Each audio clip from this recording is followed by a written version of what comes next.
ये कहता हूँ सिर्फ डिस्ट्रिक्ट लेवल में नहीं, हर एक वक्फ इदारे में एक एक वकील को रखना चाहिए, हर एक वक्फ इदारे में, ताकि लॉ पता रहे, कितने कदम आगे बढ़ना है, कितने कदम पीछे रहना है, ये वही लोग समझा सकें।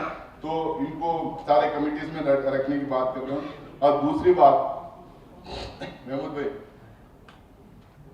ये पांचों जगह गए थे, जेपीसी का टूर हुआ था और बहुत सारे लोग वहां पे भी आके डिपोज किए। कर्नाटका में और हैदराबाद में कुछ लॉयर्स आए थे, मतलब गैर मुस्लिम लॉयर्स थे।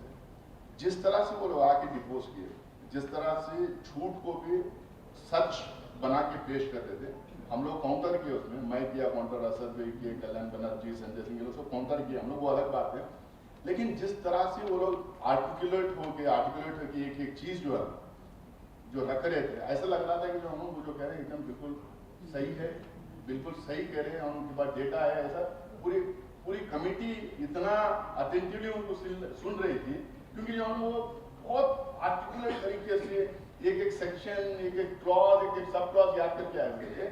मैं चाहता हूं कि उस तरीके के लॉयर्स, मतलब झूठ ना बोले, वो अलग था, झूठ बोलने के लिए नहीं कर रहा, आर्टिकुलेट लॉयर्स जो है हमारे हर डिस्ट्रिक्ट में, हर तहसील में हमारे हो, हमारे लोग ज्यादा से ज्यादा लोग इस बिरादरी में, इस ट्राइब में बने।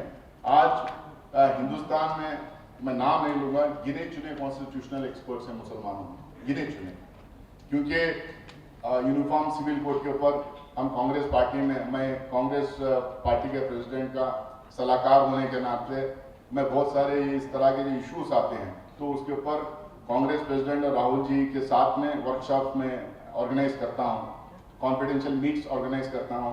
उसमें यूनिफॉर्म सिविल कोड में जब बात हुई, वो वक्फ के ऊपर हम करना चाह रहे हैं बहुत सारे चीज़ों में, तो हम ढूंढते हैं कि भाई हमारे कम्युनिटी से 2-4 लॉयर्स ऐसे हों जो इसके ऊपर जो है डिस्पैशनेटली और शरिया भी जाने, और साथ में जो बहुत आर्टिकुलेट होके, क्योंकि हाईएस्ट लेवल पे जब डिस्कशन हो रहा था उस तरीके के लॉयर्स हों, तो बड़ा मुश्किल से हम लोग को 2-4 नाम मिलते हैं। हमें चाहिए कि ज़्यादा से ज़्यादा हमें लॉयर्स को तैयार करें। हमारा इंटेलेक्चुअल कैपिटल बहुत वीक है, हम एज ए कम्युनिटी बहुत मजबूत हैं, लेकिन हमारा इंटेलेक्चुअल कैपिटल बहुत वीक है। हम लोगों को ज़्यादा से ज़्यादा लोग यूनिवर्सिटीज़ जाएँ, ज़्यादा से ज़्यादा लोग रिसर्च में जाएँ, ज़्यादा से ज़्यादा लोग लॉ करें, ज़्यादा से ज़्यादा लोग हिंदुस्तान के बाहर जाके पढ़ें और बाहर जाके नॉलेज गेन करके आके हमारी कम्युनिटी को लीड करें, ये मेरी दुआ है। और आप लोगों को भी इस अवेयरनेस को गांव-गांव, गली-गली आप लोगों को फैलाना है। और ख़ासकर मैं क्यों कह रहा हूँ कि हमें लॉयर्स हर सतह पे चाहिए। अभी 3-4 दिन पहले वो एक स्वामी ने जो हुजूर के बारे में जो बोला है,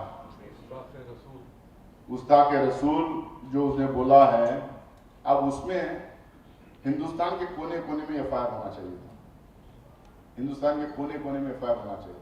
और कौन करवाएगा एफआईआर? पॉलिटिशियन के साथ में जो एक लॉयर जाएगा, एक लॉयर उसके साथ में खड़ा रहेगा, सही से कंप्लेंट ड्राफ्ट करेगा, रेलेवेंट सेक्शंस उसमें डालेगा, फॉर सुप्रीम कोर्ट जजमेंट्स उसमें कोट करेगा, हाई कोर्ट जजमेंट्स उसमें कोट करेगा, जब भी तो वो कंप्लेंट रिलेवेंट हो सकता है। मॉब लिंचिंग्स पूरे हिंदुस्तान में हो रहे हैं।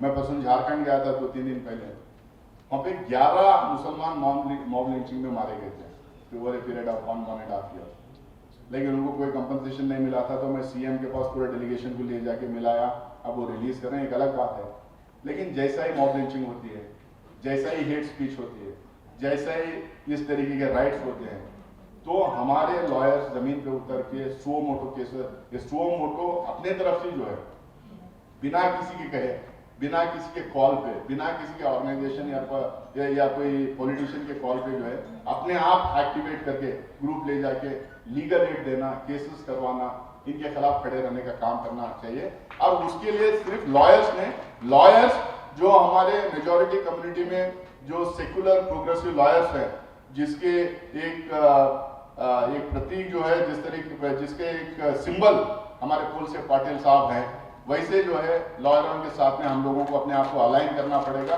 और जगह जगह गाँव में हम लोगों को स्प्रेड आउट होके ये काम करना पड़ेगा। क्योंकि पॉलिटिशियंस पुलिस में फोन करेंगे, पॉलिटिशियंस स्टेटमेंट देंगे, प्रेस कॉन्फ्रेंस करेंगे, लेकिन जाके कोर्ट में केसेस लड़ नहीं पाएंगे और लीगल एड दे नहीं पाएंगे। इसीलिए आपकी जो कौम है, आपकी जो ट्राइब है, आपका कबीला जो है, इसको आपको बढ़ाना पड़ेगा।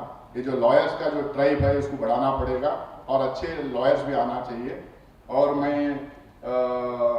फाइनली मैं मुबारकबाद देना चाहता हूँ तुलसी पाटिल साहब जैसे लोगों को। बहुत सारे लोग को ये लगता है कि मुस्लिम पॉलिटिशियंस पास टाइम बात नहीं करते, स्टेटमेंट नहीं देते और हमारा रिप्रेजेंटेशन पार्लियामेंट और असेंबली में कम हो रहा है। तो मैं ये कहूँगा कि डिवीजन इतना है, पोलराइजेशन इतना है, कई जगह जीतना भी मुश्किल हो जाता है। अनलेस बहुत ही मुस्लिम डोमिनेटेड कॉन्स्टिट्यूंसी ना हो तो बड़ा मुश्किल हो रहा है आज के दिन इलेक्शन जीतना। खर्चा भी इतना ज़्यादा हो रहा। पार्लियामेंट इलेक्शन में 60-70 करोड़ 100 करोड़ तक जाता है, असेंबली इलेक्शन में 25-30 करोड़ 40 करोड़ तक जाता है। तो ये है, लेकिन मैं यकीन के साथ कहूँगा हम लोगों को मायूस होने की ज़रूरत नहीं है। रिप्रेजेंटेशन आज कम है, कल बढ़ेगा, परसों और बढ़ेगा, लेकिन हमें मायूस होने की इसलिए ज़रूरत नहीं है क्योंकि हमारे पास तुलसी पाटिल साहब जैसे लोग भी इस देश में जिंदा हैं। हमारे सेक्युलरिज्म को, हमारे गंगा जमुना तहजीब को बचाने के लिए और बरकरार रखने के लिए और हमारे देश के अक़लियतों को, बैकवर्ड्स को, दलित्स को, ट्राइबल्स को उनका हक दिलाने के लिए, उनके लिए लड़ने के लिए, उनके लिए खड़े होने के लिए ऐसे लोग जिंदा हैं। इनकी वजह से सेक्युलरिज्म इस देश में बचा हुआ है, इनकी वजह से देश में डाइवर्सिटी बचा हुआ है। और आखिर में मुझे यहाँ बोला गया कि हुबली मुस्लिम लॉयर्स एसोसिएशन को सीए सीट की ज़रूरत है। उन्होंने एक मांग की है। मेरे दोस्त यूथ कांग्रेस के और हुबली अर्बन डेवलपमेंट अथॉरिटी के चेयरमैन हैं शाकिर सदन जी बैठे हैं। मैं आप लोगों की तरफ से रिक्वेस्ट करता हूं कि एक सीए सीट उनको अलॉट करें ताकि उनके एक्टिविटीज़ के लिए वो काम आए। तो इन तमाम मैं अपनी बात ख़त्म करते हुए इतना ही कहूँगा कि हम लोगों को गद्दारों से अलर्ट रहना है, अवेयरनेस क्रिएट करना है, एक होना है और इस बिल के खिलाफ जितना हम लड़ सकते हैं लड़ें। उसके बाद अल्लाह के ऊपर छोड़ें। बहुत बहुत शुक्रिया आपका।